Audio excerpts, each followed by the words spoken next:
ជំរាបសួរប្រិយមិត្តរបស់អង្គការយុវតារាកម្ពុជាជាទីគោរពនិងជាទីស្រឡាញ់ទាំងអស់គ្នាថ្ងៃនេះពួកយើងនឹងនាំអ្នកស្ដាប់ទៅដឹងអំពីសមិទ្ធផលការងារសង្ខេបឆ្នាំ2025របស់អង្គការយុវតារាកម្ពុជាសូមរីករាយស្ដាប់ដូចតទៅ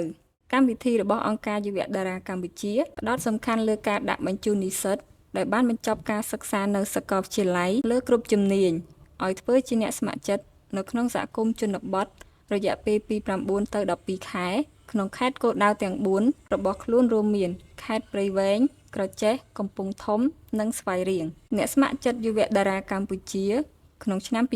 2025អង្គការយុវតារាកម្ពុជាបានសម្រេចផែនការរំពឹងទុកដោយជ្រើសរើសនិងបញ្ជូនអ្នកស្ម័គ្រចិត្តចំនួន25នាក់ស្រី18នាក់ស្មើនឹង72%ទៅបំពេញការងារនិងរស់នៅក្នុងសហគមន៍ជនបទរយៈពេល12ខែក្នុងចំណោមពួកគេមានយុវជនជាជនជាតិដើមភាគតិចទំពួន1នាក់ដែលមកពីខេត្តមណ្ឌលគិរីសមិទ្ធផលនៃកម្មវិធីប្រចាំឆ្នាំ2025ការដំណើរការកម្មវិធីសហគមន៍គោលដៅមានចំនួន67សាលាគោលដៅដោយក្នុងនោះរួមបញ្ចូលទាំងអនុវិទ្យាល័យនិងសាលាបឋមសិក្សាដែលនៅក្នុងខេត្តគោលដៅចំនួន4ស្រុកចំនួន10ឃុំចំនួន23ការបង្កើតនិងពង្រឹងក្លឹបយុវជនអ្នកស្ម័គ្រចិត្តបានបង្កើតនិងពង្រឹងក្លឹបយុវជនសរុបចំនួន52ក្លឹបមានសមាជិកចំនួន919នាក់ស្រី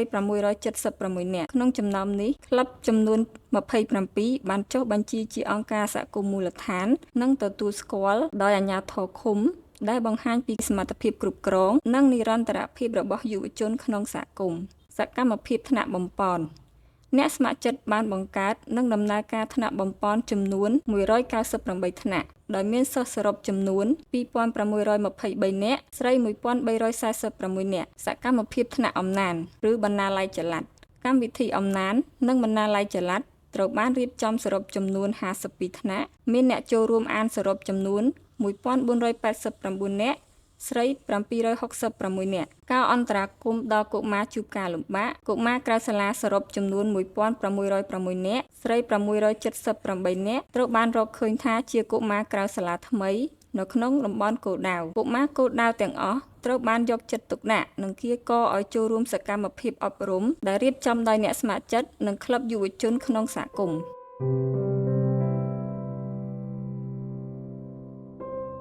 រឿងនៃការផ្លាស់ប្ដូរ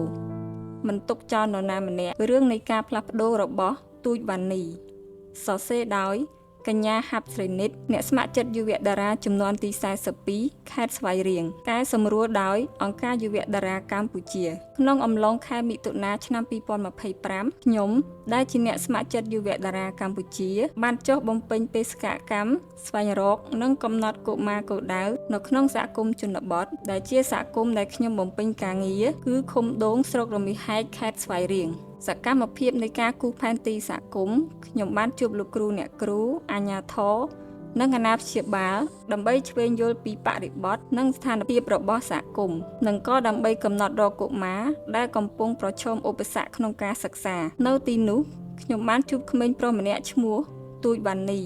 អាយុ10ឆ្នាំរៀនថ្នាក់ទី5ដែលជីវិតរបស់គាត់ធ្វើឲ្យខ្ញុំមិនអាចភ្លេចបានថ្ងៃមួយម៉ោងជិតថ្ងៃត្រង់ខ្ញុំជិះកង់ឆ្លងកាត់វាលស្រែទៅផ្ទះសិស្សគោលដៅជិះកង់បណ្ដាលជាមួយនឹងខ្យល់បក់រសៀក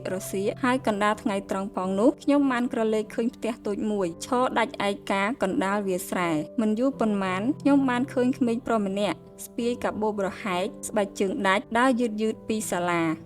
គាត់គឺវ៉ានីពេលដល់ផ្ទះ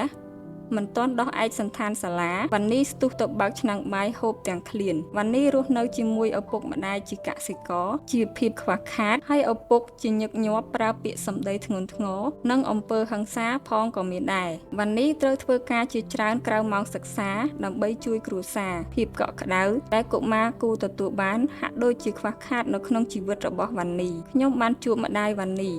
គាត់និយាយទាំងក្តុកក្តួលថាខ្ញុំមិនដឹងជួយកូនយ៉ាងម៉េចទេបើជីវភាពយើងក៏លំបាកដែរពេលនោះខ្ញុំដឹងថាតួនាទីរបស់ខ្ញុំនៅក្នុងសហគមន៍មិនមែនត្រឹមសង្កេតឃើញបញ្ហាទេប៉ុន្តែត្រូវឈរជាមួយនឹងសហគមន៍ដើម្បីស្វែងរកដំណោះស្រាយជួយដល់វ៉ានីតាមលទ្ធភាពដែលអាចធ្វើបានខ្ញុំបានហៅវ៉ានីឲ្យចូលរៀនថ្នាក់បំប៉នក្រៅម៉ោងនិងបើកថ្នាក់នៅជិតផ្ទះគាត់ ដើម្បីងាយស្រួលតាមដាននិងផ្ដល់ការគាំទ្រជិតស្និទ្ធដំបូងគាត់អានមិនស្ទើររលូនសរសេរមិនទាន់ល្អហើយអវត្តមានញឹកញាប់ប៉ុន្តែជាមួយការលើកទឹកចិត្តនិងចុះជួបគាត់នៅផ្ទះជាបន្តបន្ទាប់និងជួបពិភាក្សាជាមួយអ្នកពាក់ព័ន្ធដូចជាសាលានិងអាជ្ញាធរស្ថានភាពរបស់វ៉ានីទាំងការសិក្សានិងភាពរីករាយក្នុងចិត្តបានផ្លាស់ប្រែបន្តិចម្ដងគួរឲ្យកត់សម្គាល់វ៉ានីចាប់ផ្ដើមញញឹមច្រើនឡើង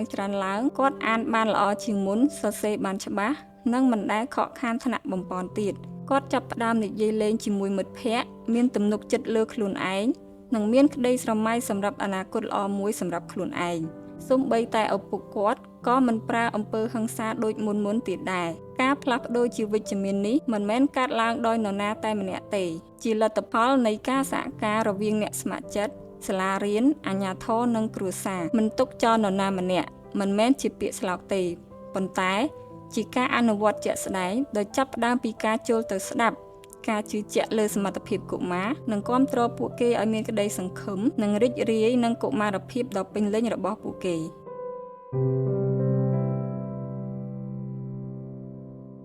លោកអ្នកទើបនឹងបានស្ដាប់សមិទ្ធផលការងារសង្ខេបឆ្នាំ2025របស់អង្គការយុវតារាកម្ពុជាជាសំឡេង